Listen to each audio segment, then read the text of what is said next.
We focus on history, culture, religion, art, social, and philosophy of Nusantara. Here, in the presence of Nusantara, we were made to be forgotten about the goodness of ourselves. Because negativity seems to be more interesting for us. Now, I'm Sutoyo Raharto and friends, assist you, to remind you, to awaken you that we still can find the gems of Nusantara. They are the great sights of Nusantara.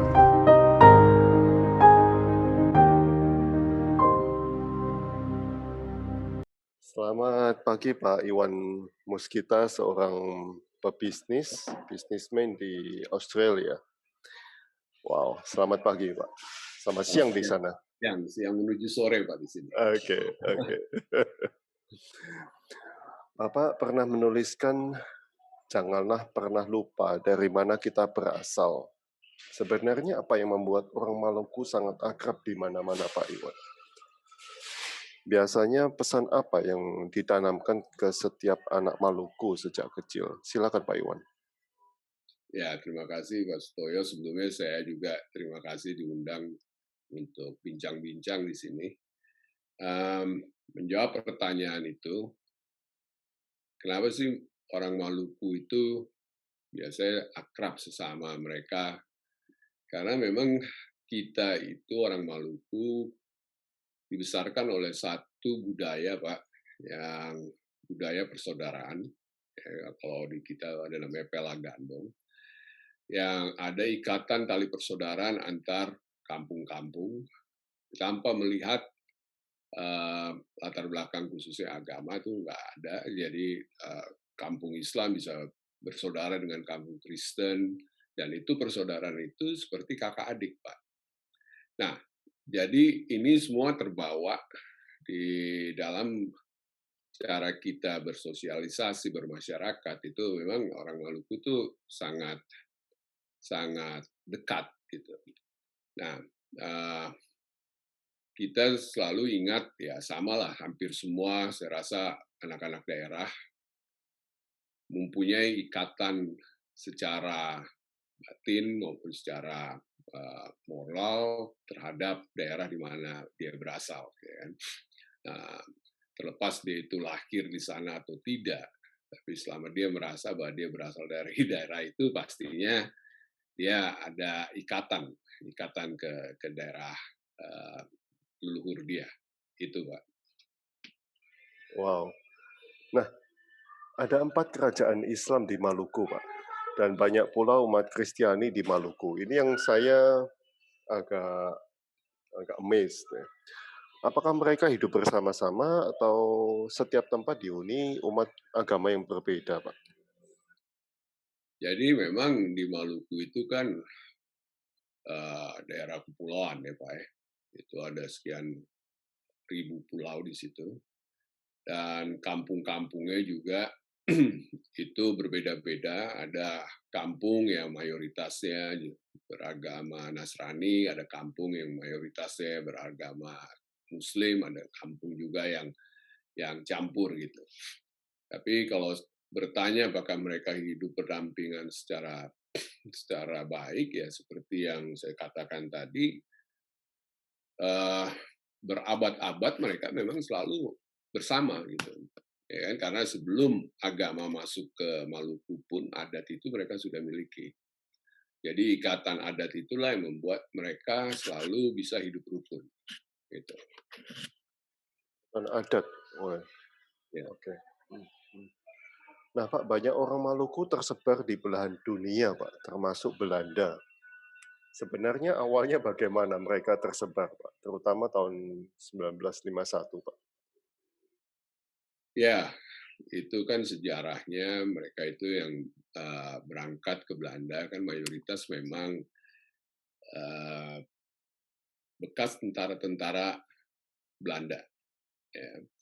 Nah, pada tahun itu memang Belanda menawarkan mereka atau menjanjikan mereka untuk kembali dulu ke Belanda. Padahal kan mereka sebenarnya itu ingin kembalinya ke Maluku, Pak, untuk mulai bangun Maluku. Karena waktu itu kan Indonesia sudah merdeka. Nah, cuma karena mereka statusnya masih anggota militer dari Belanda, Kenil, ya mereka kan ikut perintah, istilahnya di dalam tentara kan selalu ikut perintah.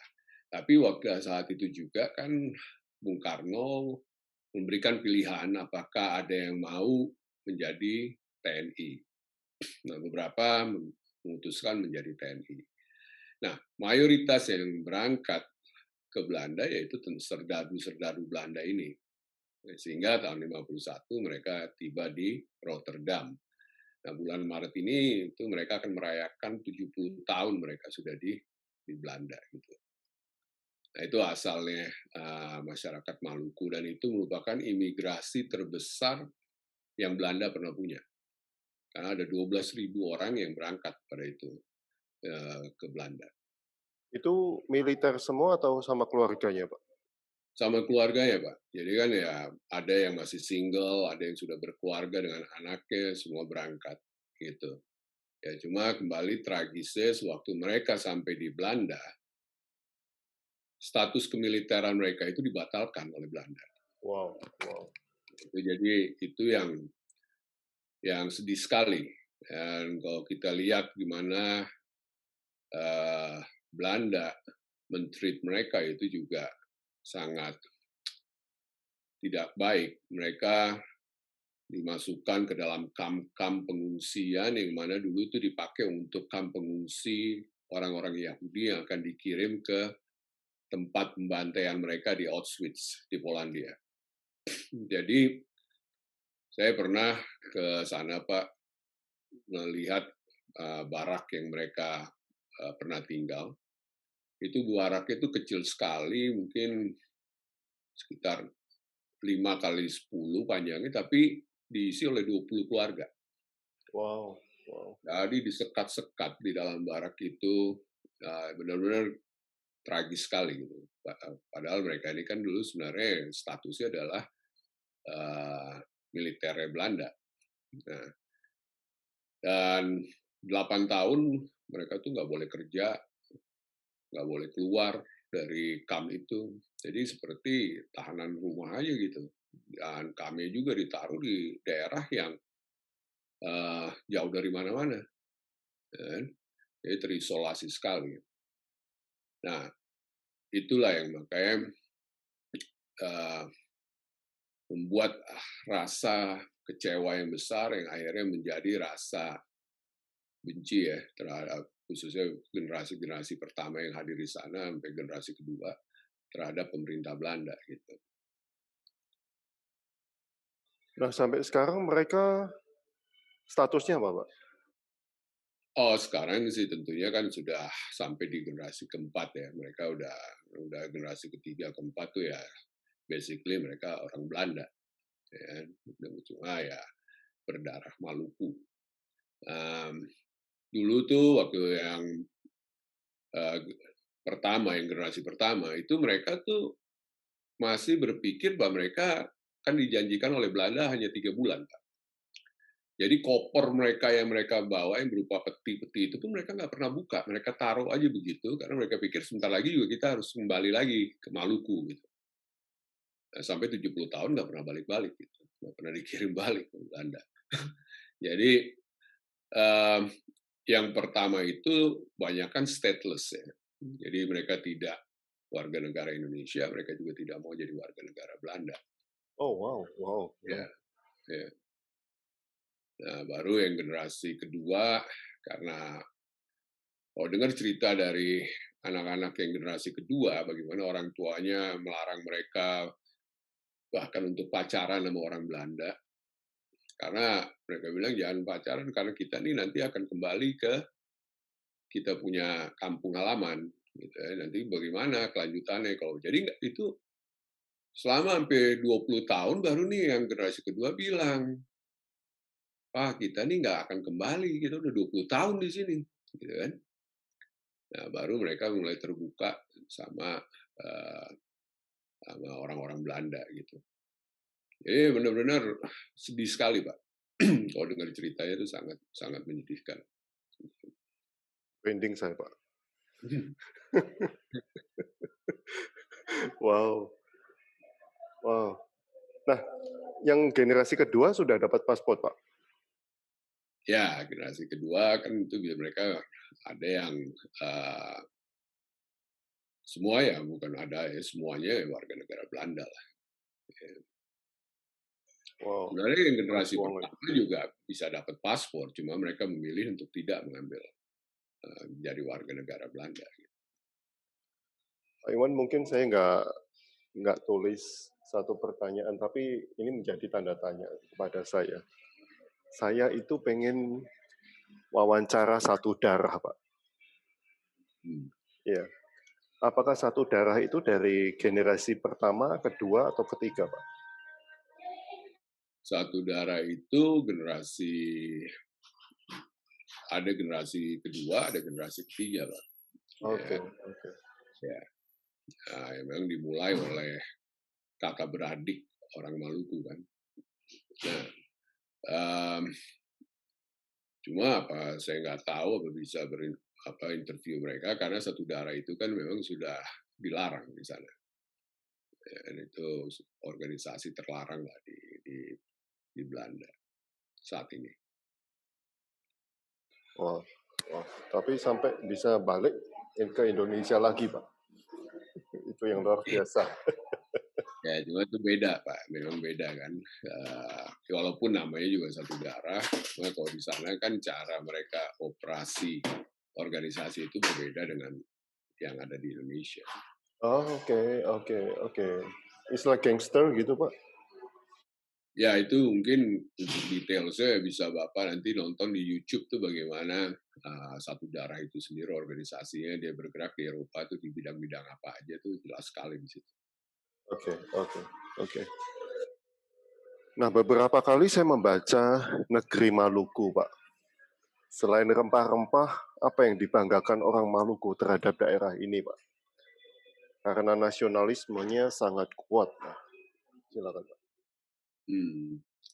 Jadi datangnya orang asing ke Indonesia waktu itu kan belum ada Indonesia ya. Itu kan karena rempah-rempah. Ya. Mereka hadir karena harga rempah-rempah pada saat itu jauh lebih mahal dari harga emas. Ya. Nah, kehadiran mereka mulai dari Portugis hadir, dari sampai Belanda yang hadir, VOC, itu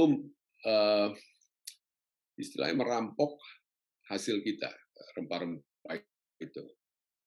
Dan merampok, sejarah mencatat terjadi genocide, pembunuhan massal di Banda itu hanya untuk mereka kuasai rempah-rempah. Nah, kalau ditanya apa yang dimiliki oleh Maluku, banyak sekali Pak. Ya pastinya kita memiliki rempah-rempah, itu sejarah udah tahu itu. Yang berikutnya adalah perikanan.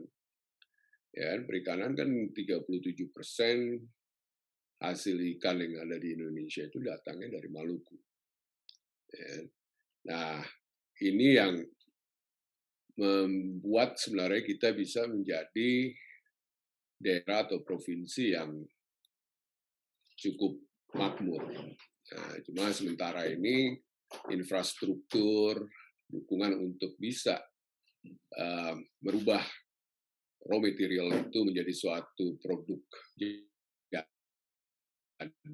ya kalau kita dalam bisnis kan selalu lebih bagus jualan produk jadi daripada jualan bahan mentah. Nah ini yang sedang diupayakan oleh pemerintah dengan adanya nanti lumbung ikan nasional. Nah, semoga infrastruktur dan juga pabrik-pabrik pengolahan ikan itu muncul di Maluku sehingga rakyat di sana bisa merasakan hasilnya dari hasil alam mereka yang sementara ini mereka belum merasakan secara maksimal. Pak Iwan pernah bersama Bung John Watilete. Bapak menulis, kami berdua anak-anak Maluku yang sangat ingin melihat Maluku menjadi Maluku yang selalu kami impikan. Apa yang diimpikan, Pak? Mungkin karena pertanyaannya spesifik dengan saya bersama dengan Bung John Watilete, ya kan? Orang akan bertanya siapa Bung John Watilete. John Watilete adalah orang yang mendeklarasikan atau yang dipilih oleh masyarakat Maluku di Belanda sebagai presiden dari Republik Maluku Selatan. Nah, itu yang kalau di kita kan itu adalah kelompok separatisme lah istilahnya. Nah, banyak orang berpikir bahwa ngapain kita harus duduk bertemu dengan orang yang memiliki paham separatisme. Kita melihatnya, atau saya pribadi melihatnya bahwa kita tidak berbicara politik, ya kita tidak bicara sudut pandang atau paham yang kita miliki masing-masing. Saya dari awal saya sampaikan bahwa saya tetap berada di NKRI, mendukung NKRI, dan dia juga tetap berada di pergerakan dia. Tapi tujuan kita bertemu karena di sana kan ada 70.000 masyarakat Maluku. Apa yang kita bisa lakukan bersama-sama untuk membantu saudara-saudara kita di Maluku sehingga mereka pun bisa keluar dari kemiskinan dan ketertinggalan. Nah, itu tujuan utamanya, Pak. Jadi memang banyak hal yang kita bisa lakukan dengan sinergi antara masyarakat di Belanda, masyarakat Maluku di Belanda, dan juga masyarakat Maluku di seluruh dunia untuk melakukan yang konkret bagi rakyat di Maluku. Gitu, Pak. Wow, amazing, Pak. Ini ada yang tanya, Pak. Selamat siang, Pak Iwan. Mohon maaf mungkin agak menyimpang. Tolong tanya soal Nathan. Di Eropa bisa bermain di klub besar, tapi kenapa di Indonesia tidak masuk timnas, Pak? Apakah ada kriteria khusus di timnas? Silakan, Pak. Ini pertanyaannya menarik sekali ya. Jadi mungkin bukannya tidak bisa ya. Waktu Nathan beberapa tahun lalu dipanggil oleh PSSI untuk menghadiri trial ya atau seleksi U19 di bawah bimbingan Pak Indra Safri. Ada 14 anak-anak Indonesia ya yang istilahnya berlatih di luar, dipanggil untuk dilihat apakah mereka bisa masuk di dalam tim U19. Nah, memang mungkin suatu hal yang baru bagi PSSI, pertama kali memanggil pemain-pemain yang sedang bermain di luar, khususnya mereka yang masih muda-muda ini, sehingga ada sedikit yang menarik begitu anak-anak ini hadir. Ada beberapa yang mungkin udah hadir lebih awal. Cuma karena Nathan tuh terikat kontrak, jadi dia tidak bisa mendapatkan waktu luang lebih banyak dari mereka yang lain. Kalau mereka kan bermain di akademi, kalau Nathan sudah memang main di dalam klub. Sehingga Nathan datang itu 2 hari sebelum hari H trial itu. Nah, jadi sebenarnya sesuai dengan peraturan FIFA itu kan harus diberikan 2 hari per time zone yang mereka lewati. Dia lewati 3 time zone. Tapi ya dia langsung berlatih di hari H itu, saya ingat waktu itu kalau nggak salah hari Kamis. Dan yang lucunya lagi langsung diadakan tes fisik. Nah, makanya dikeluarkan di media bahwa anak-anak dari luar itu fisiknya belum siap dan sebagainya. Sebenarnya bukan karena fisiknya belum siap, karena mereka tidak diberikan waktu adaptasi waktu dulu. Ya. Itu kalau sesuai dengan FIFA itu dilarang, Pak, karena bisa mengakibatkan stroke terhadap si pemain. Kalau dia langsung datang, langsung main. Dia harus dikasih waktu istirahat. Nah, itu oke. Tapi setelah itu juga ada permintaan dari PSSI untuk dia tetap di Indonesia sampai dengan bulan Oktober. Waktu itu kan masih bulan Juni kalau salah ya, Juni. Nah, itu juga suatu hal yang tidak mungkin karena kontrak dengan klub di luar itu mereka hanya boleh dikasih keluasan 2 minggu untuk bela negara. Ya. Nah, nggak bisa lebih dari itu karena mereka kan aset klub. Ya, aset klub itu kan tiap pertandingan mereka pun dibutuhkan. Gitu. Nah, itu mungkin yang membuat dia tidak bisa berpartisipasi atau masuk di dalam U19. Gitu. Oke. Pak, sering terdengar Lawamena Haulala. Apa itu artinya, Pak? Lawamena Haulala. Ini adalah pekikan atau teriakan yang diucapkan oleh pahlawan nasional dari Maluku, Patimura. Yang kalau diartikan itu maju terus pantang mundur walaupun kita berdarah-darah. Ya. Jadi memang pejuang-pejuang Maluku itu cukup dikenal pejuang yang sangat berani. Oleh karena itu Belanda memakai mereka sebagai tentara mereka dan itu hasilnya 350 tahun kita dijajah. Oh, oke. Ya, karena keberanian mereka memang luar biasa, Pak. Dan itu pun terbukti hampir semua daerah di Indonesia diambil alih oleh Jepang dalam 2-3 hari, tapi di Maluku itu hampir 3 bulan baru bisa diambil alih. Ya. Nah, si Patimura berteriak itu, Lawamena Haulala. Ya, jadi maju terus pantang mundur. Dan dia juga sampaikan, kau boleh bunuh saya hari ini, tapi akan muncul nanti Patimura muda. Nah, ini yang selalu kita pakai sebagai memberi semangat untuk bahwa kita itu sebenarnya tidak takut apapun. Kita tidak pernah berjalan mundur.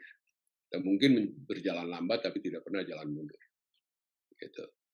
Ada juga yang kata-kata yang dibilang undure, apa-apa datang dari muka jangan undure. Ya, itu juga semboyan untuk terus berjuang dan maju terus. Tidak takut apapun yang datang dari depan, kita tidak pernah akan mundur. Wow, teman-teman kalau ada yang mau bertanya silakan ditulis di chat atau buka audio. Pak Iwan, saya mau tanya lagi. Jadi Maluku Ambon ini di bawah kerajaan Ternate Tidore, Pak, pada waktu itu atau bagaimana, Pak? Oh, Ternate Tidore itu kan di utara, Pak, ya, makanya jadi bagian Maluku Utara. Ya, pada saat itu memang kerajaan itu yang paling terkenal, Ternate Tidore. Iya, kalau di bawah tuh tidak juga, Pak. Karena mereka itu independen tuh. Tidore, Ternate itu kerajaan-kerajaan yang independen, tidak membawahi daerah-daerah lain di Maluku. Oke. Nah, Maluku sendiri mempunyai sistem kerajaan sendiri, Pak. Jadi di Pulau Lease itu ya, Pulau di Ambon itu setiap kampung itu Pak, makanya disebut Tanah Raja-Raja Maluku itu karena kita memang kampung-kampung itu memiliki raja, Pak. Oke. Ya, semua itu ada rajanya. Nah, itu dari dulu tuh turun-temurun dijalankan sistem raja. Sampai baru terakhir sebelum kericuhan di Maluku itu sudah dirubah menjadi ada sistem kepala desa dan segala macam. Tapi sebenarnya yang aslinya itu semua raja-raja, Pak. Oke. Baru tahu ini, Pak, saya. Dan Pak Iwan termasuk salah satu dari keluarga kerajaan itu, Pak. Oh, dari keluarga kerajaan, saya asli orang tua, maksudnya ayah saya itu kan dari daerah namanya Naku, itu di Pulau Ambon. Nah, itu pun ada silsilahnya bahwa di situ ada yang raja, ada yang kapitan, panglimanya. Nah, sampai hari ini ada yang bilang bahwa Muskita itu dari turunan raja, bisa ada yang bilang dia bisa juga jadi kapitan. Nah, sekarang rajanya di sana itu sudah lama nggak ada raja, cuma dulu setahu saya rajanya itu marganya Habsburg. Gitu. Oke. Terima kasih Pak atas waktunya. Teman-teman ada yang mau bertanya nggak ini? Is amazing, amazing Pak. Memang banyak hal yang di Maluku yang mungkin tidak banyak orang tahu ya. Saya pernah bertanya sama seseorang di sini, kamu tahu Maluku ada di mana? Dia bilang itu bagian dari Sumatera Utara ya.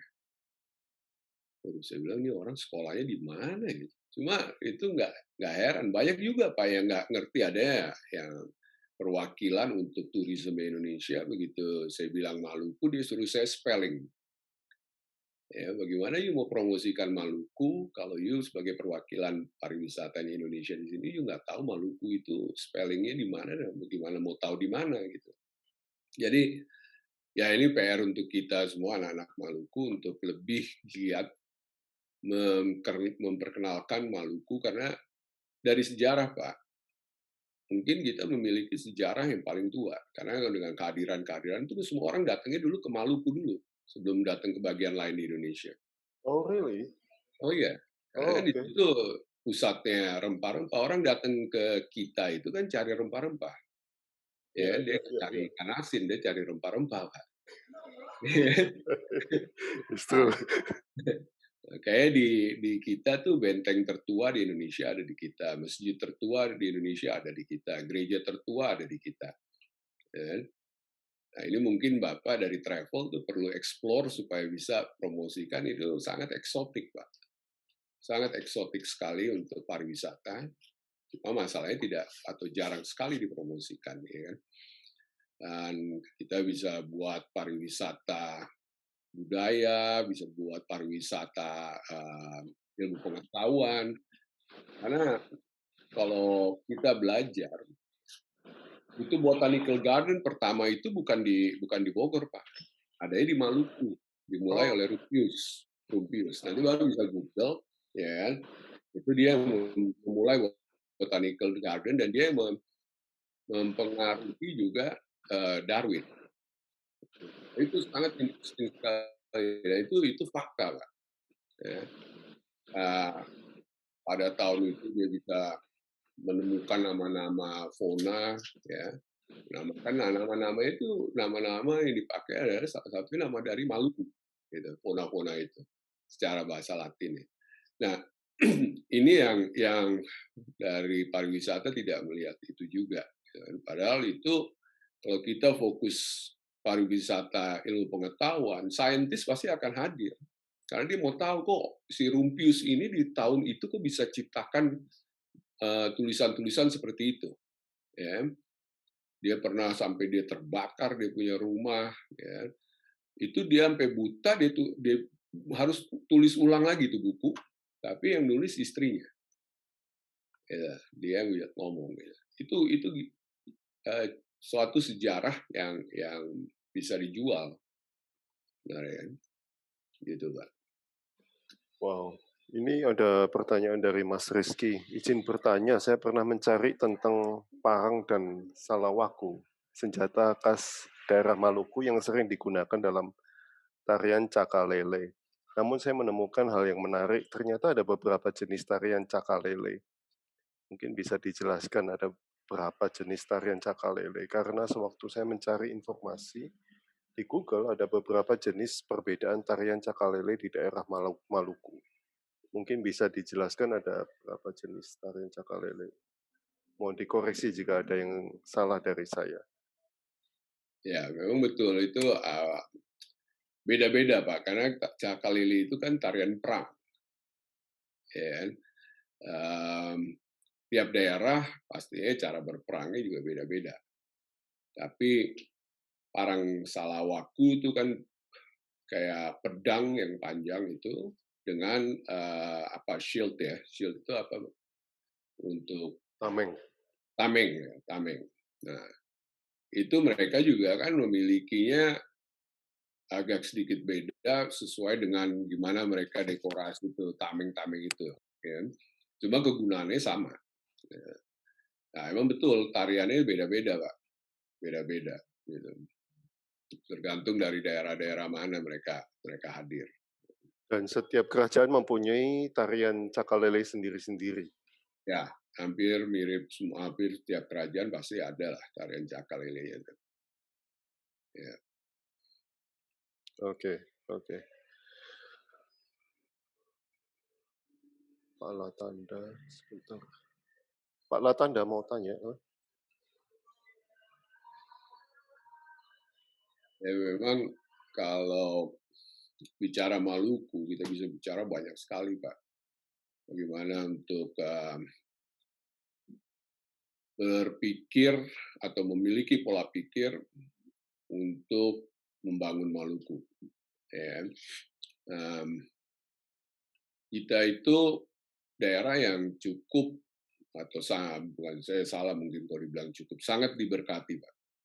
Diberkati dengan catatan bahwa kita kan makan sagu, pohon sagu itu nggak pernah ditanam, Pak, itu tumbuh liar. Oh, oke, oke. Ya, cengkeh dan pala itu tuh jarang orang tanam cengkeh pala, itu udah ditanam dari nggak tahu kapan, ya kan? Dan ikan itu kan berlimpah. Jadi sebenarnya orang Maluku mereka mau makan ya mereka ke belakang ada pohon sagu, mereka jadikan makanan itu, mereka sebentar ke laut mereka bisa dapat ikan, ya kan? Mereka mau jualan ada cengkeh dan pala, cuma sekarang kan udah berubah zamannya, ya kan? Nah ini yang kita lagi mau coba untuk merubah pola pikir bahwa harus mulai dengan pilihan-pilihan lain, ya seperti agribisnis lain lah. Kita lagi coba untuk bagaimana menerapkan Serewangi di sana.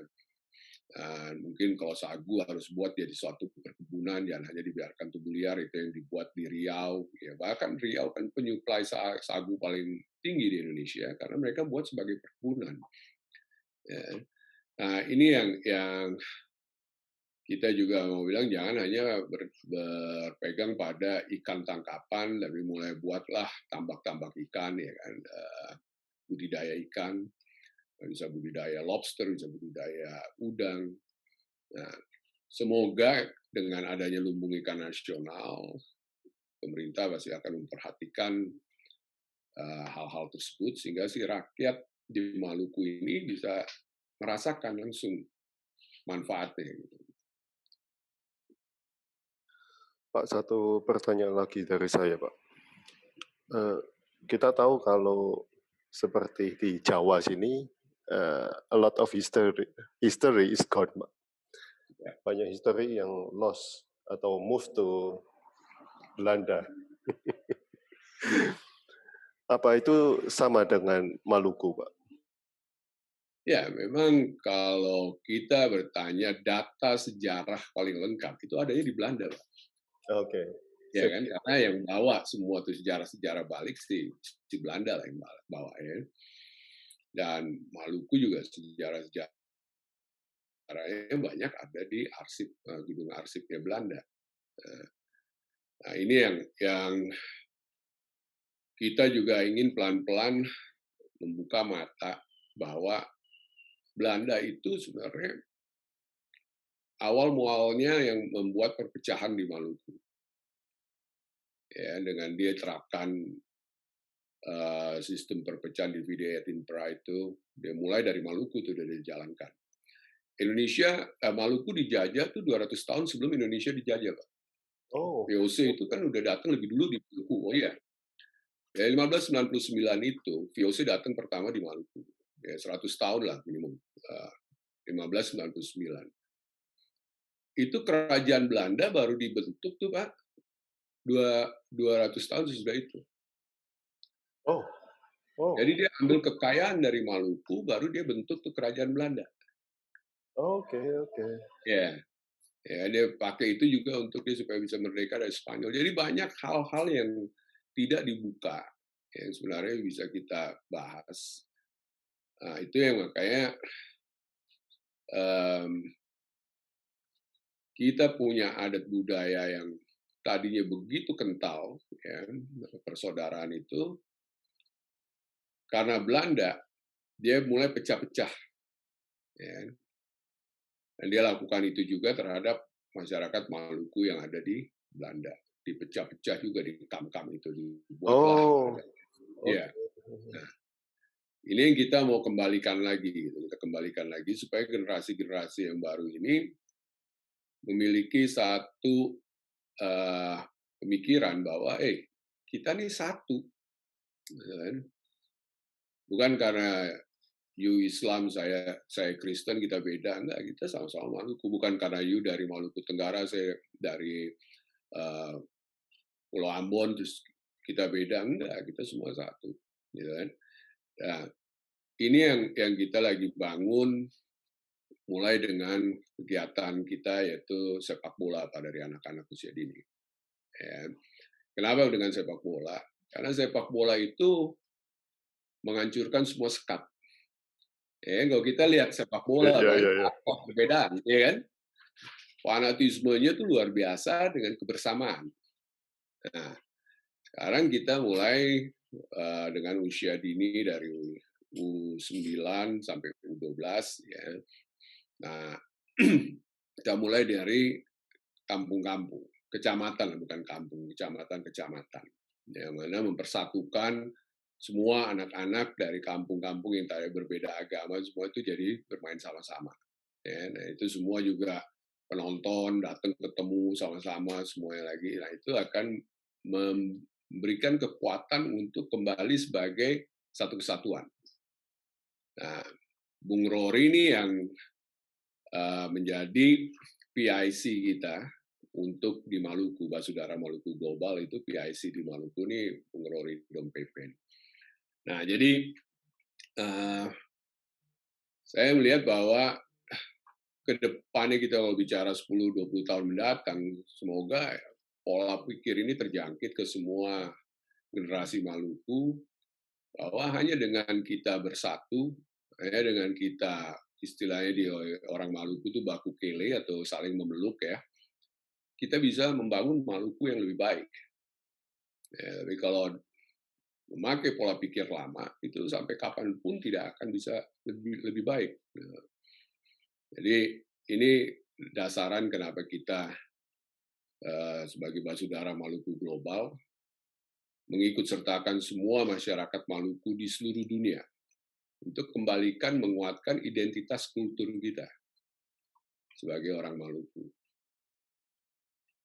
Dan Maluku Global ini apakah ada yang lain, Pak? Lembaga yang lain juga melakukan hal seperti ini, Pak? Ya, tentunya banyak organisasi-organisasi Maluku lainnya yang sudah lebih dahulu berjalan. Ya. Nah, kita memang mengikut sertakan membuka peluang untuk bekerja sama dengan setiap organisasi Maluku manapun atau non-Maluku pun untuk sama-sama mengangkat Maluku keluar dari kemiskinan dan ketertinggalan. Nah, tentunya harus memiliki share purpose ya, yang sama untuk berjalan di jalur yang sama dan bisa bekerja sama gitu. Nah, ini yang kita terus menggaungkan ke semua orang Maluku bahwa nggak ada kompetisi di dalam membangun Maluku. Ya, masing-masing organisasi tentunya memiliki kekuatan-kekuatan mereka dan kita bekerja sama atas asas persamaan dan melihat apa yang menjadi kekuatan yang mereka bisa kontribusikan untuk bangun Maluku. Luar biasa nasionalismenya. Pak, satu lagi, Pak. Ini semakin digali semakin banyak ini.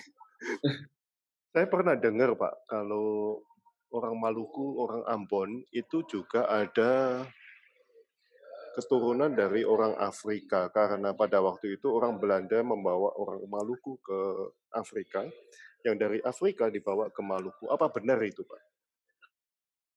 Kalau itu saya baru pertama kali nih, Pak, dengar ini. Oke, oke. Jadi saya nggak pernah tahu ada orang Afrika keturunan tidak. Kalau orang-orang Spanyol itu ya, karena oleh karena itu kita punya marga-marga semua tuh kebanyakan kayak di tempat daerah di mana asal orang tua saya.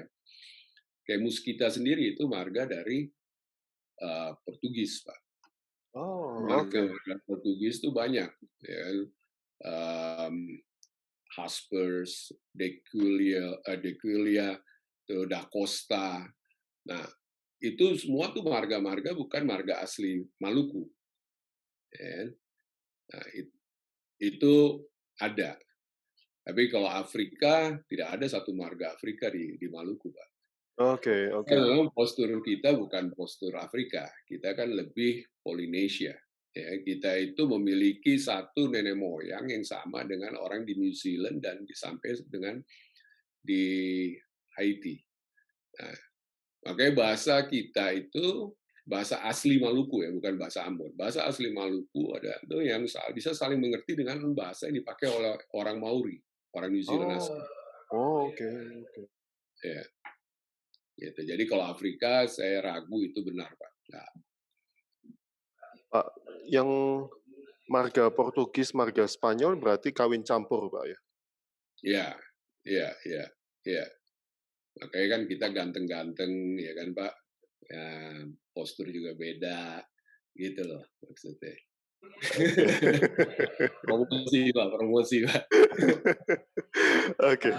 Terima kasih Pak Iwan Muskita atas waktunya, atas pengetahuannya sangat luar biasa ini. Terima kasih sama-sama Pak Sutoyo ya. Terima kasih Kalau juga kalau rekan-rekan. kalau ada webinar lagi tentang sejarah Maluku, saya mohon dikabari, Pak. Siap, siap. Juga kita juga berharap mungkin kalau dari organisasi Pak Sutoyo atau kawan-kawan yang mau bersama-sama kita juga untuk membantu Maluku, kita dengan senang hati dan sangat terbuka sekali untuk menerima bantuan. Ya, sementara ini yang proyek kita adalah sepak bola usia dini. Jadi kita mulai terapkan pertandingan-pertandingan mingguan di setiap kampung-kampung di kecamatan di Maluku. Nah, itu tentunya kita butuh kontribusi, butuh kawan-kawan yang punya ide mengenai sepak bola yang lebih baik atau klub yang mungkin berhasil bisa melatih pelatih-pelatih kita. Kita menerima segala bentuk bantuan, Pak. Jadi Sure. kita ingin ke depannya Maluku itu juga diberikan kesempatan yang sama dan mereka bisa memiliki daya saing yang sama seperti daerah-daerah lainnya juga. Harus, Pak. We have to put the puzzle together. Yeah, collaboration Pak itu Yes. kuncinya, and we looking forward for you or your organization or anybody that you know that would like to contribute to develop Maluku, become a better Maluku, and the people will be out of the poverty and ignorant. Yeah. Thank you so much. Bang Rocky mau ngomong sesuatu? Saya cuma mau sampaikan salam kenal saja nih. Saya langsung dari Ambon nih. Oh, Bukan. saya harus interview Bang Rory ini. Iya tuh Pak, untuk kegiatan-kegiatan di Ambon nanti silakan interview Bung Rory. Siap. Siap. Ambon menarik Pak, cantik tuh. Iya. Pak Sutoyo belum pernah ke Ambon ya? Saya belum, kita harus ketemu di Maluku, Pak. Harus Pak. Iya. Nanti Pak, Ambon kalau sekali Bapak ke sana Bapak pasti jatuh cinta. Iya. Ya. Dan orang-orangnya kelihatannya sangar-sangar, tapi hatinya seperti sagu tuh di dalamnya putih Pak. Luarnya kayaknya banyak duri-duri, tapi dalamnya itu putih. Ya. Amin. Kabarnya ada pantai-pantai indah di Ambon ya. Oh banyak Pak. Banyak sekali. Pantai indah itu banyak sekali. Banyak sekali. Bapak tinggal pilih aja mau yang kemana juga pantainya indah-indah. Ya.